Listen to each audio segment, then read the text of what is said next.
Sarah, so I guess the most prevalent question is, in terms of then what's going to pressure these companies to do anything, is when do we hit global tank tops? Well, that's a great question. I don't think we're there yet. We still have a couple of months that I think we can continue stocking through April, because global tank tops is, it's a pretty big number. The issue really with the storage is that it's not necessarily in the right location.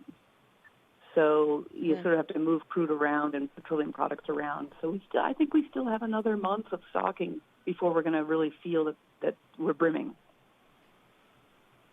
So if we have a production cut by, say, U.S., Russia, or Saudi Arabia, or some combination of anything, does that actually prevent tank tops? Does it delay it, or does it just help the back end of the curve?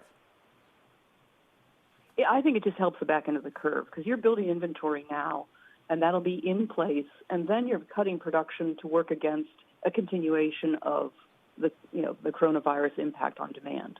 So what you're doing is you're sort of you're tempering the inventory increase and hopefully leading to a situation where the second half of the year you're actually drawing inventory. So that inventory that we're building up right now, that kind of remains a bit of a weight on the market for some time. But it should gradually retreat if we cut enough. So based on that, it seems like we could then see even weirdly steeper contango, where you have front months a lot cheaper than the back months, while the curve actually rises, no matter what OPEC plus, maybe plus, does.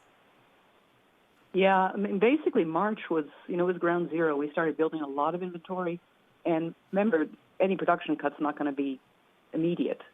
So April is another month of fairly significant stocking. So yes, I think contango continues. It could get deeper. But at the end of the day, we could be looking at prices in the high 30s by the end of the year. So what kind of cuts do you expect? And you raised a great point as to like when production can come off. So I guess it's a twofold question then. Who cuts, and how quickly do the cuts reverberate within the market? Well, so you have to think about the involuntary cuts first, and that's really the non-OPEC countries that will not participate in an agreement. And they're already beginning to cut back. Or they're announcing that they will be cutting back. And that would include even U.S. shale, whether it's through the Texas Railroad Commission or not. U.S. shale will definitely fall over the next 6 months.